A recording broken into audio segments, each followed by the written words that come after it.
lahat and welcome back sa JC Katana Vlogs. At ngayong araw na to guys ay eto na at nagbabalik na naman tayo sa another travel vlog from this channel.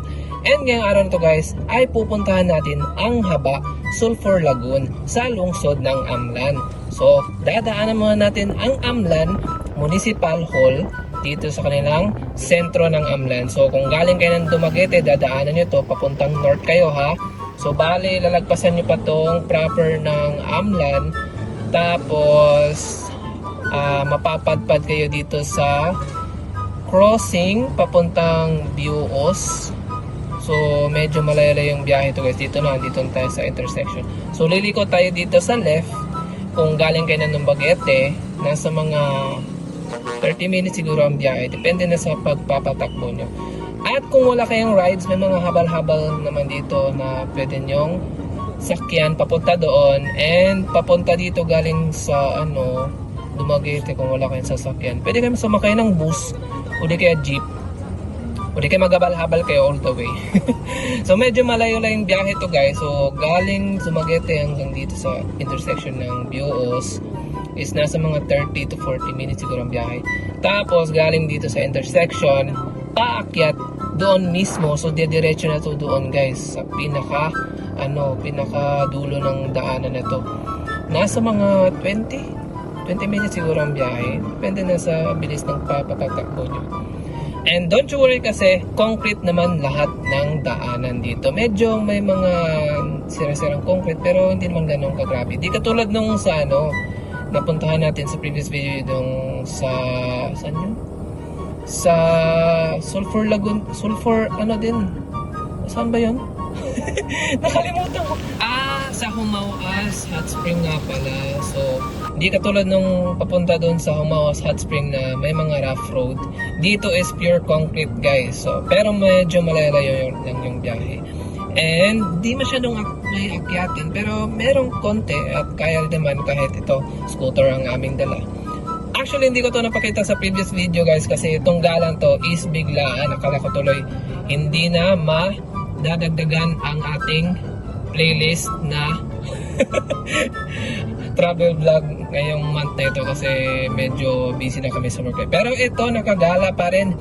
And thankfully, good naman ang weather. So ito, medyo may akyatan dito banda. Pero don't you worry, kayang-kaya rin naman kung kayo lang daw. Ewan ko lang kung tatlo. Kaya lang siguro pag tatlo ang sakay na isang scooter. Di naman ganun kaakyatan. Di katulad dun sa Canto Corridas na sa Valencia na talagang talaga. Puro akyatan talaga. Ito makaya lang to guys. Bali, pumunta kami dito. Galing kami Dumaguete mga 3 PM siguro. Tapos nakarating kami dito mga 4:20 na siguro ito. Tapos hihinto kayo dito sa may checkpoint. Kasi dito kayo magbabayad ng entrance fee. Actually may iba pa ditong pwede nyong puntahan guys. Except hindi lang doon sa Sulphur Lagoon. May tunnel din dito guys. Kasi doon sa may Sulphur Lagoon guys, nagbimina na sila doon dati ang mga Hapon ng mga sulfur malamang. Tapos doon na dinadaan sa may tunnel para mas mapadali ang kanilang pag-travel ng mga sulfur guys. Pero hindi na namin yun pinasukan kasi medyo nag-aalangan na kami. Baka maabutan na kami ng dilim. So nagbayad kami ng 10 pesos each para sa Sulphur Lagoon and may iba pang bayad kung papasok kayo doon sa tunnel. At actually may iba pa doon guys, hindi ko na nabasa. Pero ito lang talaga ang aming main na pinunta dito. Actually ang ganda ng view dito guys. Tignan nyo naman. Parang na-timing lang din na ganitong oras kami pumunta dito. Pero nag-aalanganin na talaga kami guys. Kasi parang malapit ang dilim eh. So madadaanan nyo din para tong mga kabahayan dito. Pag madaanan nyo na to guys, malapit na kayong dumating. At may second pala dito guys, may second checkpoint. Actually nag-logbook kami doon tapos nagbayad. Dito guys is magla-logbook ulit kayo. Tapos donation na lang. Actually saan nalaman ko, first time ko palang nakapunta dito. So nalaman ko dito kayo magla-logbook tapos dito iwan yung mga motorsiklo yung sasakyan nyo tapos maglalakad na kayo papunta doon. Pero sa ngayon is parang dalawa na yung logbook. Tapos, hindi natin ito iiwan yung motorsiklo guys. Pwede na kayong dumiretso dun sa unahan. Kasi simentado na yung daan papunta dun sa unahan. Pero may lalakarin pa rin kayo. Konti na lang. So, pagkatapos naming magbayad, mag-logbook, hindi pala bayad, donation pala. So, dumiretso na kami dito. Parang kami na lang dalawa. Walang ibang pupunta pala dito. Kasi gabi na. Kasi malapit nang magdilim eh. Nasa mga 4:30 na siguro ng mga oras ito. Or sa mga 5 na. Medyo natagalan kasi may dinaanan kaming magandang ilog doon sa may guys. Sa may BOS.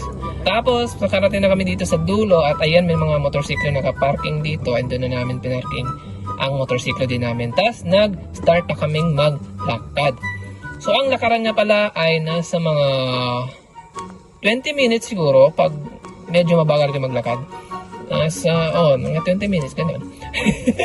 So mag-expect pala tayo na may iba pa ring tao na nandun. Kasi may mga motor dun nakapark. Kaya siguro may mga tao pa dun na naliligo. So ito ang madadaanan nyo papunta dun. And wag lang kayo mag-ingay ha, kasi baka may magambala dito na mga engkanto o di kaya iba pang mga nilalang. So, dahan-da ayan. So, ayan, papauwi na pala yung guys, nauna sa amin na nakapark ng motor doon. So, ewan ko kung may iba pa bang tao nandun pagkarating namin. Kasi, dalawang motorsiklo lang nandun eh. So medyo malapad lang yung daanan guys, and don't you worry kasi hindi naman gaano kaliblib, marami lang talagang puno. Pero malawak yung daan guys, and sa pagkakaalam ko medyo may tubig tong lugar na ito eh. Itong tawag doon? Maputik, pero sa ngayon is summer eh, May kasi ngayon. Kaya ayan, tuyong-tuyo talaga yung daan. Masasabi kong parang maputik kasi doon sa iba naming dinaanin is talaga guys, parang nilagyan ng bato para doon kayo dumaan. At pagkalipas ng ilang minutong lakaran, ay eto na at mubungad sa inyo.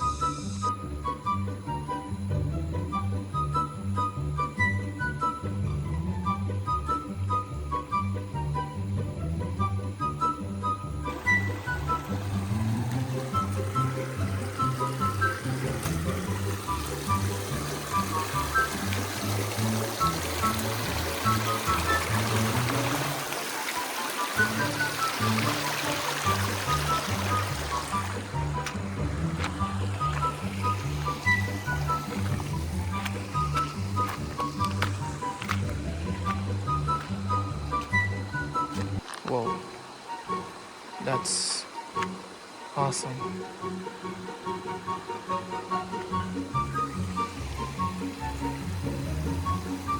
So as you can see, tignan nyo naman kung gaano kalinaw ang tubig nila dito guys. Kasi nga sulfur malamang. At pati ako ay nag-aalangang maligo kasi mga oras ito na sa mga 5:40 na siguro. And kung maliligo pa kami ay baka gabihin na kami sa daan. So sad to say, siguro babalik na lang kami sa susunod para maligo talaga. Dito guys, talagang lang talaga kami. Nag-adventure. Kasi matagal na talaga kaming nag-asam na makapunta dito. So ngayon na kami nagka-time. So ayan tignan naman kung gaano kalinaw and gaano ka-peaceful ang lugar na ito. So babalik na lang kami sa susunod para maligo. Pero sa ngayon enjoy nyo muna ang ating drone shot.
hanggang dito lang muna ha. Babalikan ka namin, huwag ka munang magdi-disappear. Actually may ano guys, may falls pa dun sa unahan and maganda yung puntahan din.